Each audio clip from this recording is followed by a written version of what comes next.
See, in this world, there's two kinds of people, my friend. Those with loaded guns, and those who dig. You dig.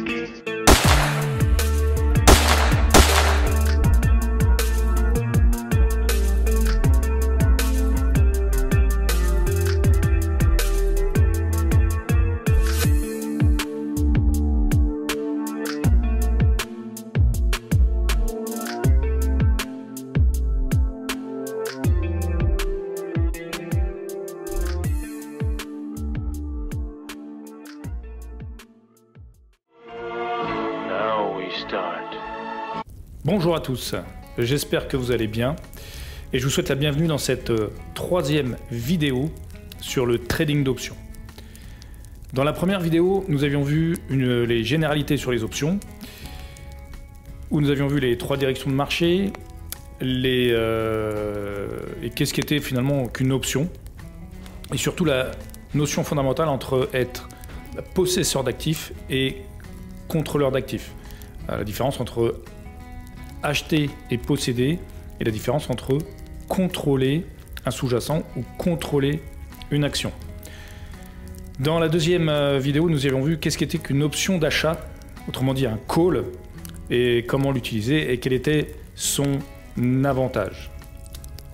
Aujourd'hui, dans la troisième vidéo, on va voir ce qu'est une option de vente, un put, et quelles sont ses caractéristiques et comment on l'utiliser. Exactement comme la semaine dernière avec l'option d'achat, le call. Alors comment ça va se dérouler? On va déjà regarder qu'est-ce qu'une option de vente, un put. Donc l'option de vente, autant l'option d'achat c'est un call, l'option de vente c'est un put, et c'est comme ça qu'on l'appellera. On verra quand utiliser ce fameux put. On verra aussi quelles sont les différentes options de vente, les différents puts. On verra aussi, comme d'habitude, la différence entre vendre une action et acheter une option de vente. Et enfin, on regardera un exemple sur TradingView d'une vraie action et comment on pourrait utiliser l'option de vente sur cette action. À tout moment, n'oubliez pas bien sûr de poser vos questions en commentaire et bien sûr de liker, partager et vous abonner à la chaîne YouTube. On est parti. Alors qu'est-ce qu'une option de vente, un put? Une option de vente, c'est dans un marché baissier, un contrat qui va vous donner le droit, mais pas l'obligation, toujours pareil, hein, quand on est dans un achat d'option, vous avez un droit, mais pas l'obligation, de vendre, mais surtout de forcer quelqu'un d'autre à acheter une action, le fameux A, à un certain prix, le P, autrement dit le strike, et ce, pendant une certaine période de temps. Alors, c'est assez puissant parce que, comme c'est marqué, on va forcer quelqu'un à faire quelque chose. Et ce, nous, de notre côté, on aura la volonté de forcer cette personne ou de ne pas forcer cette personne à acheter une action. Alors, vous allez me dire, mais pourquoi il y aurait ça, en fait? Pourquoi une personne accepterait de se voir forcé à faire quelque chose? Eh bien tout simplement, c'est exactement ce qui se passe sur le marché. Vous allez vous penser que le marché est baissier, vous allez donc vendre une action de vente, et en face, il y a forcément quelqu'un d'autre qui sera de votre avis contraire.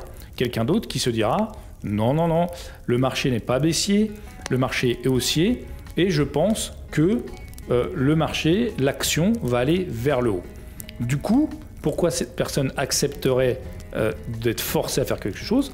Elle l'accepterait parce que vous allez payer la prime, hein, vous achetez une option, donc vous allez payer une prime, et cette personne va se dire « Bah écoute Néné, moi je pense que tu as tort, maintenant si tu veux me donner de l'argent tranquillou bilou, et que moi je pense que l'action monte, je vois pas pourquoi je m'en priverai. » Donc c'est le marché finalement de l'offre et de la demande, et finalement vous allez pouvoir acheter une option de vente à quelqu'un qui ne pense pas comme vous et qui pense que le marché va monter ou que l'action va monter et qu'il va pouvoir finalement récupérer une prime parce que en fait vous pensez que il pense que vous avez tort. c'est tout simplement la loi de l'offre et de la demande. Si on prend un exemple rapide comme celui-là, on a une action donc à 316 $. Vous pensez que l'action va descendre au moins jusqu'à 293 $, donc soit une différence de 23 $. De l'autre côté, il peut y avoir une personne qui pense que absolument pas. L'action, là on est sur l'ETF QQQ sur le Nasdaq, la personne de l'autre côté peut très bien penser que à partir de 316 $, ici, là, l'action, elle va plutôt faire ça. Du coup, la personne ici, elle va se dire, écoute, aucun problème, moi je veux bien que tu me forces à acheter à 293 $ parce que je pense que jamais l'action n'ira à 93 $ et ne sera baissière. Voilà, c'est tout simplement, finalement, toujours la même histoire, dans l'offre et la demande. Il y a quelqu'un qui pense pas comme vous. Quand vous vendez une action, vous êtes investisseur standard, vous vendez l'action à quelqu'un qui pense que l'action va monter, alors que vous pensez que l'action est arrivée à son maximum et qu'elle va baisser. Là, c'est exactement la même chose. Donc voilà pourquoi, avec le put, vous allez forcer quelqu'un à faire quelque chose et vous aurez le choix entre forcer cette personne ou ne pas forcer cette personne. Alors, quand utiliser une option de vente? Toujours pareil, vous allez utiliser une option de vente quand vous êtes l'investisseur qui contrôle afin de capitaliser sur un mouvement baissier du marché, un crack ou une baisse très importante. Vous pensez que le sous-jacent, l'action va baisser et vous voulez capitaliser sur ce mouvement baissier. Ça, c'est la première utilisation de l'option, c'est quand vous êtes, toujours pareil, le profil contrôleur. Vous ne possédez pas le sous-jacent. La deuxième utilité, c'est l'autre type d'investisseur. Maintenant, vous pouvez faire les deux, bien sûr, aucun problème. Vous possédez des actions et vous voulez protéger votre investissement contre un crack ou une baisse très importante. Vous avez, par exemple, 100 actions ABCD. Vous voulez être sûr, vous voulez forcer quelqu'un, des actions ABCD qui cotent par exemple à 100 $. Vous voulez être sûr que si l'action descend à 80 $, si l'action perd 20%, vous voulez être sûr d'avoir quelqu'un qui vous achète ces 100 actions, eh bien, vous pouvez acheter un put, ce qui va faire que, arrivé à 80 $, vous pourrez dire, bon, je pense que c'est un mouvement baissier passager, que ça va rebondir et que ça va remonter, donc je n'exerce pas mon option, ou dire, oh là là, c'est un crack, ABCD est en train de couler et en train de partir à volo. Du coup, vous, même si l'action tombe à 70, 60, 50 ou 40 ou même 2 $, ou que l'action tombe à 0, vous allez pouvoir dire, moi, même si l'action cote 20 $, j'exerce le contrat, j'exerce mon droit et je vais forcer la contrepartie à racheter mes actions à 80 $ alors que l'action cote 20 $. Donc c'est intéressant pour protéger ses actions et protéger son capital. Donc deux utilités au put, achat de put, soit capitalisation sur un mouvement baissier, soit protection si vous possédez des actifs. Alors maintenant, quelles sont les différentes options de vente? Comme pour l'option d'achat, il y a 3 types d'options de vente. Donc la première qui est à la monnaie, at the money, ATM, et là où comme pour l'option d'achat, le prix d'exercice, le strike, le P de l'option de vente est à peu près au cours de l'action. Donc on se retrouve sur le même principe ici que sur l'achat de call. Donc at the money, c'est à peu près au cours de l'action, plus ou moins quelques dollars. Donc rien de nouveau sous le soleil. Ensuite, vous avez le put qui lui est en dehors de la monnaie. Out of the money, OTM, le prix d'exercice, le P de l'option de vente est inférieur au cours de l'action. Donc vous avez ici le cours de l'action et l'option de vente put en dehors de la monnaie est inférieur au cours de l'action et se situe dans cette zone. Donc tous les strikes qui se trouvent dans cette zone en dessous du cours de l'action sont hors de la monnaie. Donc c'est l'inverse du call. Et enfin, comme dans le call, vous avez une troisième option de vente qui est l'option de vente dans la monnaie, in the money, là où le prix d'exercice, le P de l'option de vente, est supérieur au cours de l'action. Donc ici, on a le cours de l'action et tous les strikes, tous les P qui se trouvent dans cette zone-là, au-dessus du cours de l'action, sont in the money, dans la monnaie. Et comme pour l'option d'achat, vous avez deux master rules qui sont exactement les mêmes parce que là on parle de master rules pour les achats d'options, que ce soit pour l'achat de call ou l'achat de put, c'est la même règle que l'on applique chez Strike Team. C'est pareil, c'est pas une règle, enfin c'est une règle que nous on applique en fait, donc c'est pas une règle valable pour tout le monde. Certains vous diront qu'ils ne font pas comme ça, il n'y a aucun problème. Nous, on applique cette règle, on achète toujours dans la monnaie, in the money, quand on achète une option, que ce soit un call, et là on parle du put, donc on va acheter une option de vente, et si on l'achète, on l'achètera toujours in the money. Je vous laisse vous reporter à la deuxième vidéo pour tout ce qui est explication de valeur intrinsèque et de valeur temps ici, mais grosso modo retenez que c'est la même chose que pour l'achat de call, étant donné que là on parle d'achat à l'achat, quelle que soit l'option, put ou call, on achète toujours in the money, dans la monnaie. Et la deuxième master rules, deuxième règle, on achète toujours loin dans le temps, pour pouvoir se laisser une marge de manœuvre et pouvoir ne pas être pris par le temps. Et du coup, on s'achète du temps pour pouvoir éventuellement adapter la stratégie, rebondir et ne pas subir le marché sur une courte période de temps, pouvoir être avec une marge de manœuvre. Tout simplement, ça coûte un peu plus cher, mais au moins on peut, on n'est pas surpris par le temps. Donc on s'achète du temps. Donc première règle, on achète toujours in the money. Deuxième règle, on achète toujours loin dans le temps. Mais c'est la même chose que pour le call. Je vous laisse vous reporter à la vidéo numéro 2 sur le call, l'achat d'options. Et donc, pour résumer, nous avons nos trois types de put.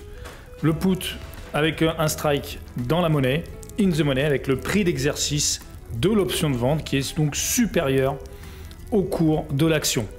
Nous avons notre put à la monnaie avec un strike, un strike slash prix d'exercice qui est à peu près au cours de l'action, autour du cours de l'action. Et enfin, on a notre put en dehors de la monnaie, out of the money, le prix d'exercice, le strike de l'option de vente est donc inférieur au cours de l'action. Alors maintenant, on va regarder la différence entre vendre une action et acheter une option de vente. Alors, qu'est-ce qu'on appelle, pour un investisseur entre guillemets standard, vendre une action? En fait, c'est ce qu'on appelle shorter ou vendre à découvert. Du coup, là, on va parler de l'investisseur standard, mais plus. C'est-à-dire qu'on avait vu que l'investisseur standard n'avait qu'une stratégie entre ses mains, donc pour affronter le marché, principalement sur un marché haussier. Maintenant, l'investisseur standard plus, on va dire celui qui a une autre stratégie aussi qui est un investisseur qui a une stratégie aussi pour affronter les marchés baissiers. Et pour cela, il va faire ce que l'on appelle shorter le marché, shorter l'action, ou autrement dit, faire de la vente à découvert. Et qu'est-ce que c'est que cette stratégie? Donc finalement, c'est vendre un actif que vous ne possédez pas, dans l'idée d'acheter cet actif à un prix inférieur avant que vous n'ayez à le livrer.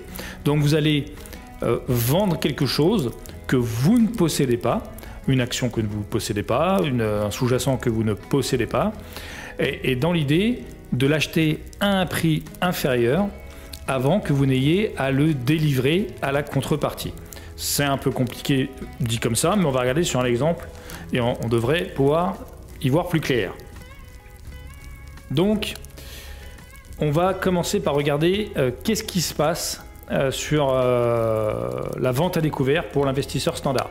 Faites pas attention, à gauche j'ai mis Touko, à droite j'ai mis Blandin, parce que je m'en mêlais grave les pinceaux entre Jean et Paul sur les 2 premières masterclass, ça m'a gonflé. Donc comme on est dans le thème de la trilogie du dollar de Sergio Leone, eh bien considérez que Touko c'est l'investisseur standard et que Blandin c'est l'investisseur entre guillemets d'option, même si là on va parler de la vente à découvert, donc d'une transaction entre guillemets normale ou normal plus. Donc on a notre vendeuse qui est Touko. Cherchez pas, on s'en fout en fait, c'est un vendeur ou une vendeuse, on s'en moque. Qui donc va vendre un sous-jacent, donc une moto, à Blandin ici, pour une valeur de 5000 €. Maintenant, Touko, il n'a pas la moto, donc on va dire qu'il va faire une vente à découvert. Il va vendre quelque chose qu'il ne possède pas.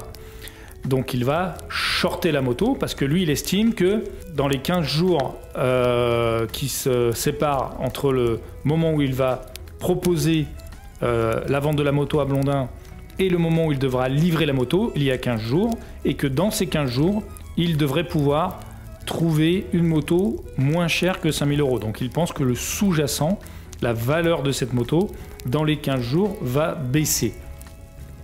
Donc voilà, Touko vend une moto de 5000 $ à Blandin, qu'il n'a pas, mais qu'il aura livré dans 15 jours. Et l'idée, c'est pour lui, il estime que la moto va perdre de la valeur et qu'il va pouvoir en récupérer une dans les 15 jours à moins de 5000 €. Donc il va shorter la moto. La moto, considérez que c'est un sous-jacent, une action, on s'en fout, c'est un actif. Du coup, imaginons que Touko, dans les 15 jours avant la livraison, arrive à acheter une moto à 3000 €. Il va donc livrer une moto à Blandin de 5000 €. Une moto de 5000 € parce que c'est ce qu'il avait vendu à Blandin. Mais lui, il l'aura donc acheté 3000 €. Du coup, 5000 € vendus à Blandin. Donc en fait, la flèche va dans l'autre sens. Hein. Blandin donne 5000 € pour la moto. Touko l'a acheté 3000 €. Du coup, le gain pour Touko, pour le vendeur, est de 2000 €. Donc ça, c'est très bien. Ça, c'est quand finalement le sous-jacent, hein, si on prend un graphique, le cours de la moto part à la baisse. Donc Touko a pensé que dans les 15 jours, la moto baisserait, le prix de la moto baisserait. Du coup, il a shorté, du coup, il arrive à faire une opération avec une plus-value de 2000 €. Maintenant, qu'est-ce qui se passe si, par hasard, pour une raison X ou Y, la moto ne vaut plus 3000 €, mais la moto vaut 10 000 €? Alors on pourrait imaginer, je ne sais pas, un scénario de science-fiction dans lequel il y aurait une grande pandémie, toutes les concessions de motos seraient fermées, et puis, sur le marché il n'y aurait plus de motos disponibles, et du coup le cours de la moto augmenterait sensiblement et prendrait rapidement de la valeur. Du coup, Touko, lui, il a toujours ce contrat avec Blandin pour une moto à 5000 €. Donc Blandin donne 5000 € à Touko, sauf que comme le sous-jacent est devenu rare, donc l'offre a gravement diminué, son prix lui a augmenté jusqu'à 10 000 €. Donc il a pris la seule moto qui était disponible et comme c'était la seule sur le marché, et bien il l'a acheté à 10 000 € parce que dans ce cas-là, bien sûr, il n'y a pas de ah bah mince, le prix a augmenté, désolé, je peux pas te la livrer, j'avais dit que je te la livrerais, mais je te la livrerai pas, ça n'existe pas. Donc Blondin arrive et donc demande sa moto qu'il avait acheté 5 000 €. Donc Tuco la vend 5 000, sauf que lui il l'a payé 10 000. Donc du coup, là, Tuco il encaisse une perte de 5 000 €, qui est la différence entre le prix qu'il a acheté la moto, donc 10 000 €, et la valeur de la moto, donc le prix de vente à Blondin de la moto, donc soit une différence de 5 000 €, donc il encaisse une perte de 5 000 €. Ça correspond à même chose, hein, le sous-jacent, Tuco avait prévu que la valeur de la moto baisserait, et en fait, c'est pas du tout ce qui s'est passé. La valeur de la moto a augmenté, la valeur du sous-jacent donc a augmenté jusqu'à 10 000 €, et du coup il encaisse une perte de 5 000 €. Donc ça, c'est exactement ce qu'est faire une vente à découvert, ou shorter une action, ou shorter le marché. Alors maintenant, on va voir ce qui se passe pour quelqu'un qui achèterait un contrat de vente, qui achèterait un put. Donc comme dans toute option, on va retrouver notre A, ici, le sous-jacent, la moto, notre P, avec le strike, entre guillemets, le prix d'exercice, la moto à 5 000 €, notre T, avec une durée de contrat, et notre C, avec le coût de ce contrat de 500 €. Donc du coup, là, ce qui va se passer, c'est comme vous pouvez forcer quelqu'un à acheter ou pas, il y a toujours le choix, il y a un choix, il y a deux choix. Donc, Blondin va vendre une moto à Tuco d'une valeur de 5 000 € parce qu'il espère que la valeur de la moto va descendre à 3 000 €. Du coup, comme prévu, comme pour le cas précédent, Blondin arrive à s'approprier le sous-jacent, la valeur de la moto a baissé pour une raison X ou Y à 3 000 € et il la livre pour un montant de 5 000 € à Tuco, qui lui donne donc 5 000 €. Et du coup, Blondin, lui, il va gagner 1 500 €, qui correspond aux 5 000 moins les 3 000, moins le coût du contrat, soit 1 500 €. Donc ça, c'est quand, pareil, hein, le Blondin a prévu que le sous-jacent, la valeur du sous-jacent soit à la baisse. Du coup, il est dans la bonne direction.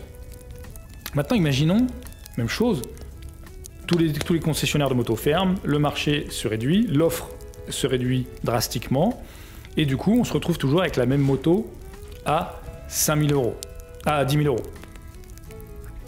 Donc on a toujours, Blondin qui vend la moto à Tuco, et là, eh bien, Blondin va avoir le choix, soit de livrer la moto à 5 000 €, soit de dire non. Finalement, je te la vends plus. Je te vends plus la moto. Le prix est parti dans le mauvais sens. Enfin, j'ai mal lu le marché. Enfin, il y a un événement impondérable qui est arrivé. Et la valeur de la moto est montée à 10 000. Et du coup, je ne te livre pas la moto. J'ai le choix et je n'exerce pas l'option. Du coup, la perte est du coût du contrat de 500 €. Voilà ce qui se passerait sur un cas théorique entre un investisseur qui shorterait un sous-jacent ou vendrait à découvert un sous-jacent et un investisseur qui achèterait une option de vente. Ça reste une option à l'achat. Vous êtes libre d'exercer ou de ne pas exercer. Donc tout de suite, on a une flexibilité que l'on n'a pas sur le marché normal. Du coup, au niveau des risques, quand vous shortez ou vous faites de la vente à découvert, vos risques de perte théorique maximum sont illimités. Pourquoi illimités? Parce que, imaginons, on reprend notre graphique, le cours part dans le beau sens. Bon, vous avez vu que vous faisiez une bonne affaire, une plus-value. Maintenant, cette plus-value, elle est limitée par l'action qui tombe à 0, au 0. En revanche, si vous vous êtes trompé et que le cours de l'action ou du sous-jacent monte comme une fusée, votre risque, lui, il est illimité. Donc c'est pour ça que chez Strike Team, à part pour un cas de figure bien précis, on ne vous conseillera jamais de vendre à découvert ou de vendre quelque chose que vous ne possédez pas. Maintenant, sur l'achat de put, les risques de perte théorique maximum, comme vous l'avez vu, sont limités, car limités au coût du contrat, donc en l'occurrence, sur l'exemple de tout à l'heure, à 500 €. Le risque est limité au C de votre contrat, au coût de votre contrat. Ni plus, ni moins. Même si l'action monte au ciel, même si l'action prend 1000%, vous perdrez pas plus que le C.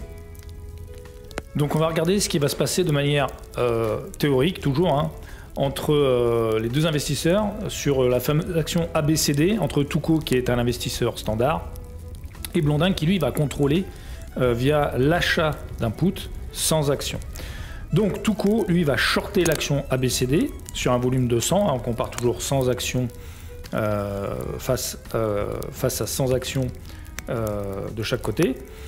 Et on va partir du principe que le cours de l'action est de 100 $, et donc l'investissement de Tuco sera de 100 fois 100, soit 10 000 $. De même, on va partir du principe que le cours de l'action va perdre 5 $ sur le mois, sur un mois. Et du coup, qu'est-ce que ça va donner en termes d'opération pour Tuco? Tuco lui va faire un rachat, étant donné qu'il vendait, shortait, il va racheter, et donc il va racheter à 95 $ multiplié par 100, soit 9 500 $. Du coup, sa plus-value à lui sera de 10 000 $ moins les 9 500 $ qui lui feront une plus-value de 500 $. De l'autre côté, on va aller voir du côté de Blondin, qui lui va prendre le contrôle de 100 actions ABCD, le A. Il va prendre une option de vente, un put in the money, qui va lui coûter 3,50 $, donc le C. Et du coup, son investissement sera de 100 fois 3,50 $, soit 350 $. Même cas de figure, le cours de l'action perd donc 5 $ en un mois, donc notre T. Et du coup, la plus-value pour Blondin sera de 100 moins 95, l'action a perdu 5 $, moins les 3,50 $, multiplié par 100, soit 150 $. Donc 500 $ de gain d'un côté, 150 $ de l'autre. On va aller maintenant regarder au niveau de la performance, parce que sur la slide précédente, vous avez vu, il y en a un qui gagne plus ou l'autre qui gagne moins. Maintenant, qu'est-ce que ça donne au niveau performance? Donc on reprend, on a Tuco avec sa vente de 100 actions, son short, son investissement de 10 000 $ et son risque illimité. Donc lui, il a un risque illimité. On part du principe toujours que l'action a baissé de 5 $ en un mois.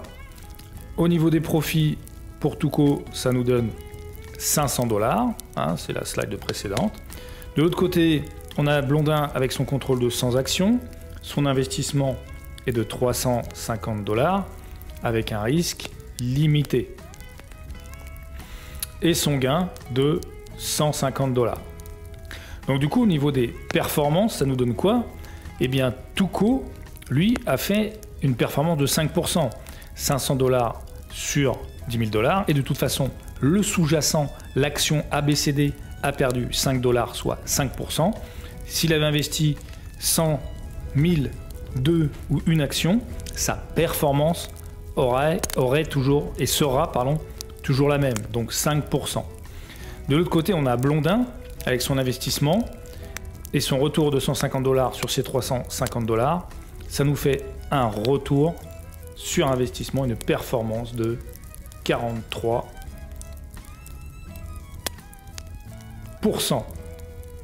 Donc toujours pareil, à comparer la méthode de gauche, de Touko, et la méthode de Blondin. 43% de performance, un risque limité d'un côté Blondin, et de l'autre côté, 5% de performance avec un risque illimité. On va aller voir maintenant sur les graphiques avec une vraie action et une vraie chaîne d'options ce que ça peut donner, et on se retrouve tout de suite. Donc on part sur un exemple un peu plus concret, donc Coca-Cola, toujours. Hein.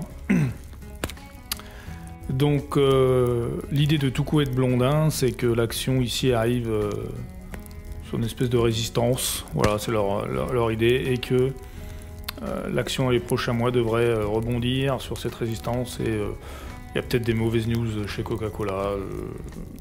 Voilà, pour eux, l'action va redescendre et ils veulent capitaliser sur cette baisse probable. Donc qu'est-ce qui va se passer du côté de Touko? Touko, le cours actuel est à 54,47, donc lui il va investir x 100, hein, 54 047, hein, on compare toujours le même volume. Il s'est mis un TP ici, lui il pense qu'il y a un support ici, donc il s'est mis un take profit, une prise de profit à 50,17 $. Donc il devrait avoir des gains à hauteur de 430 $.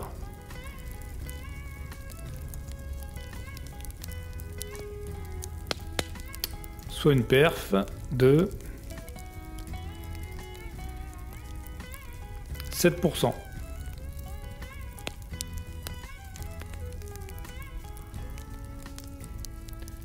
Donc Touko, il va acheter 100 actions à 54, enfin il va vendre à découvert, pardon, pas acheter, il va vendre à découvert 100 actions qui cotent actuellement 54,47 $, donc soit investir 5447 $. Il va les vendre à découvert et les racheter à 50,17 $, soit un écart de 4,30 $, soit un profit de 430 $, soit une performance de 7%. Maintenant, on va aller voir du côté de Blondin. Blondin, comme d'habitude, il va aller du côté de Option Profit Calculator. Et il va aller sélectionner, donc je vous rappelle, hein, on a fait une petite vidéo tuto, donc Coca-Cola, vous mettez le prix, le cours, il est à 54,46, on est à 54,47 sur TradingView, c'est pas bien important. Il a sélectionné donc son option à l'échéance, donc on achète loin. Donc on achète une échéance au 21 janvier 2022. Il a sélectionné un strike à 65 avec un contrat qui coûte 12,20 $. Celui-là. Il a calculate. Et donc, ça lui fait un investissement, une prime à payer de 1220 $. Donc, on a dit qu'il prenait le contrat au 21 janvier 2022, un strike à 65 avec une prime à 12,20. Donc on est là, strike à 65 avec une prime de 12,20. J'ai dit 12,20.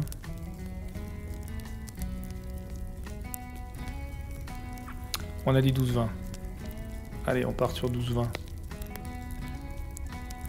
Donc, un achat de put in the money.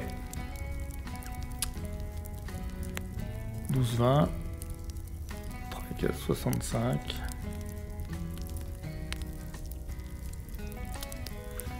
Ça nous le met ici. Et donc un seuil de rentabilité de 65 moins, parce que là, du coup, on est sur un achat d'options de vente, donc c'est pas P plus C, mais c'est P moins C. Donc un seuil de rentabilité à 52,80.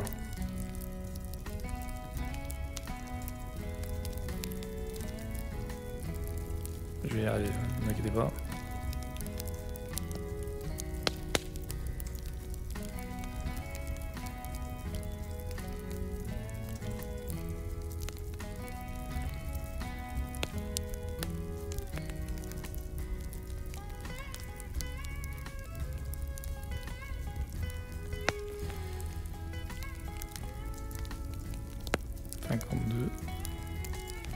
$52,80. Donc un seuil de rentabilité qui va se placer ici, 52,80. Et donc on va avoir une zone de profit comme la dernière fois, mais dans l'autre sens, qui se situera entre notre seuil de rentabilité ici et notre prise de profit ici.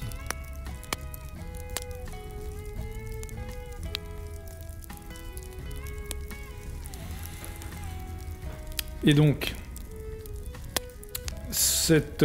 donc on va regarder, investissement, on a dit 12,20, donc investissement total de $1220,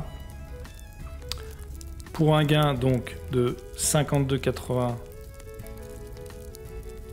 moins nos 57, qui nous fait un gain de 263, enfin 2,63 $, soit 263 $, et une performance de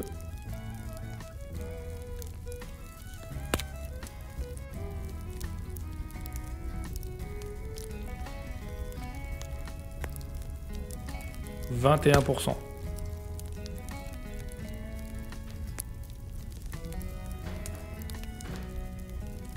Donc toujours pareil, un peu comme l'achat de call, hein, l'achat de put, vous avez ce fameux effet de levier. Donc on a ici la performance de Tuco qui est à 7% et la performance de Blondin qui est à 21%.